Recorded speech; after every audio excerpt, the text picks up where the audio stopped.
야구야구 김영준입니다. 메이저리그 역사상 600개 이상 세이브를 올린 투수는 트레버 호프먼과 마리아노 리베라 2명뿐입니다. 하지만 리베라가 역대 최초의 만장일치 명예의 전당 헌액자가 된 반면 호프먼은 세 번째 투표에서 79.9%를 얻고 들어갔습니다. 두 선수의 차이가 이렇게까지 난 이유는 뭘까요? 물론 리베라는 호프먼보다 51세이브를 더 올렸습니다. 조정 평균 자책점도 리베라가 1000이닝 투수 역대 1위에 해당되는 205인 반면 호프먼은 141입니다. 그리고 승리 기여도 역시 정확히 2배 차입니다. 하지만 가장 결정적인 건 역시 포스트 시즌 성적이겠죠. 리베라는 42세이브 4블론과 함께 정말 말도 안 되는 평균 자책점 0.70을 기록하고 승리 확률 기여에서 압도적인 포스트 시즌 선수 1위인 반면 호프먼은 기회도 적긴 했지만 포스트 시즌에서 4세이브 2블론에 승리 확률 기여 마이너스를 기록했습니다. 심지어 올스타전에서도 리베라만큼 경고하지 못했던 호프먼은 큰 경기에 약하다는 오명을 씻을 수 있는 기회가 1998년에 있었습니다. 하지만 원정 1, 2차전을 패하고 돌아온 월드시리즈 홈 3차전에서 스카프로셔스에게 역전 3런 홈런을 맞음으로써 결국 샌디에고는 4연패 탈락을 하게 됩니다. 양키스가 1996년부터 2003년까지 8년 동안 6번 월드시리즈에 나가고 4번 우승할 수 있었던 최고의 공신은 바로 리베라였는데요. 리베라는 단기전에서는 마무리 투수가 절대적으로 중요한 존재인지를 단적으로 보여줬다고 할 수 있습니다. 여러분은 다저스의 포스트 시즌 원흉하면 누가 떠오르시나요?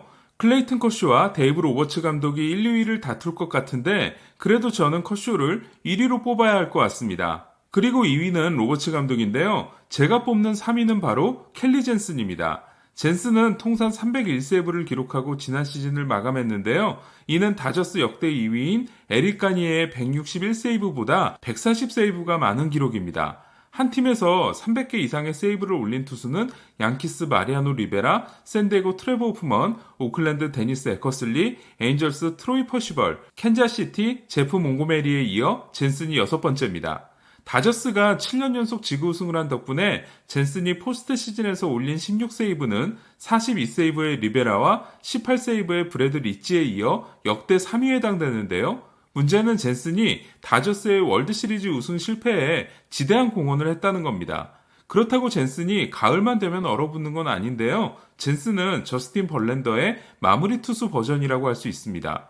벌랜더는 디비전 시리즈와 리그 챔피언십 시리즈에서는 24경기에서 통산 14승 5패 2.83이라는 뛰어난 성적을 기록했고 2017년 ALCS에서는 2차전 9이닝 13K 1실점 완투승과 6차전 7이닝 8K 무실점 승리로 시리즈 MVP가 되기도 했는데요. 하지만 월드시리즈 통산 성적은 7경기 6패 5.68입니다.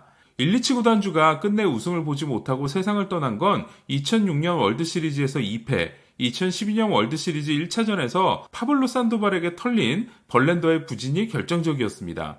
젠슨 역시 그런 모습을 보이고 있는데요. 젠슨은 디비전 시리즈와 리그 챔피언십 시리즈 통산 32경기에서는 1승 14세이브 1홀드에 평균 자책점 1.47 그리고 노블론입니다. 그것도 뒤진 상황에서 올라왔다가 사실점을 한 한 경기를 제외하면 36.1이닝 2자책, 평균 자책점 0.50으로 리베라 못지않은 철벽 모드입니다. 하지만 월드시리즈에 올라가면 젠슨은 달라지는데요. 9경기에서 1패 2세이브 3블론에 평균 자책점 3.55입니다. 2017년 월드시리즈에서 다저스는 커쇼의 7이닝 1실점 호투에 힘입어 1차전을 3대1로 승리합니다. 그리고 2차전에서도 7회까지 3대1의 리드를 잡는데요.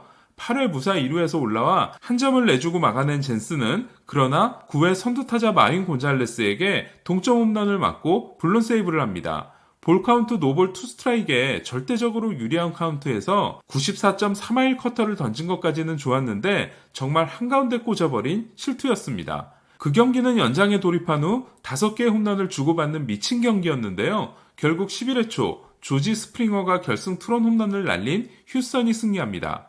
2017년 월드시리즈의 분수령은 5시간 17분짜리 혈투였던 5차전이었는데요.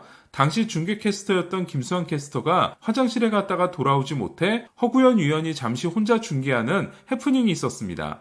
그 경기에서 젠슨은 10회 말 2사 1, 2루에서 알렉스 브레그먼에게 91.8마일 커터를 촉으로 던졌다가 끝내기 안타를 맞습니다. 젠슨의 월드시리즈 난조는 2018년으로도 이어지는데요.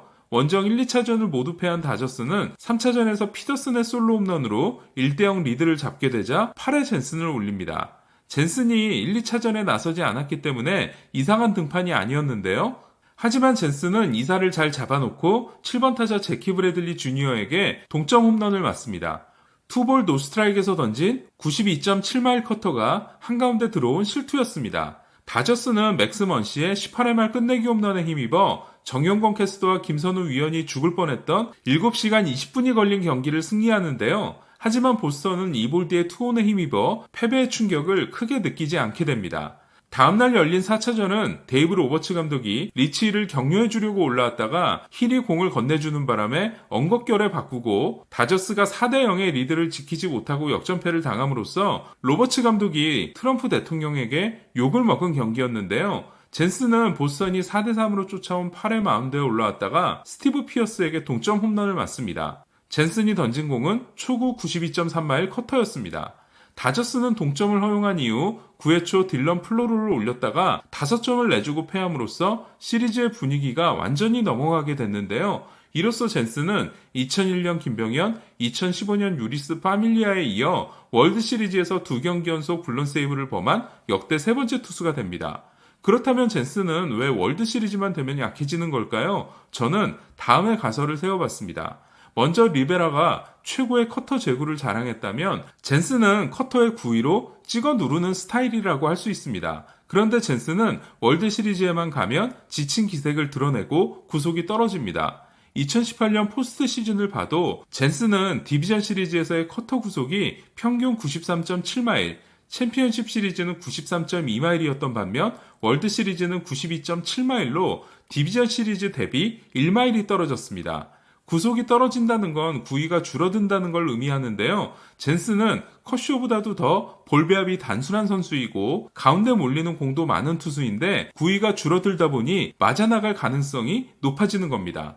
즉 단기전에서의 젠슨은 체력이 빠르게 소진되는 스타일이라고 할 수 있는데요. 다르게 생각하면 이는 로버츠 감독이 월드시리즈가 되기 전까지는 젠슨의 8회 등판을 최대한 피해줘야 되는데 그렇지 않다 보니 결국 젠슨은 연료가 소진된 채로 월드시리즈를 시작하게 되는 겁니다. 반면 리베라는 월드시리즈에서 2이닝 피칭을 밥 먹듯이 하고도 월드시리즈 마지막 날까지 끄떡 없었는데요. 한때 젠슨을 리베라의 진화형이라고 생각했던 제가 부끄러워집니다. 이번 스프링 캠프에서 커쇼 못지않게 구속이 좋아진 투수는 바로 젠슨이었는데요. 다저스가 월드시리즈 우승을 하려면 커쇼와 로버츠 감독도 잘해야 하지만 또 한 명 젠슨 역시 더 이상의 실패가 나오지 않아야 합니다. 이상 김영준의 야구야구 영상으로 만나는 인사이드 MLB였습니다.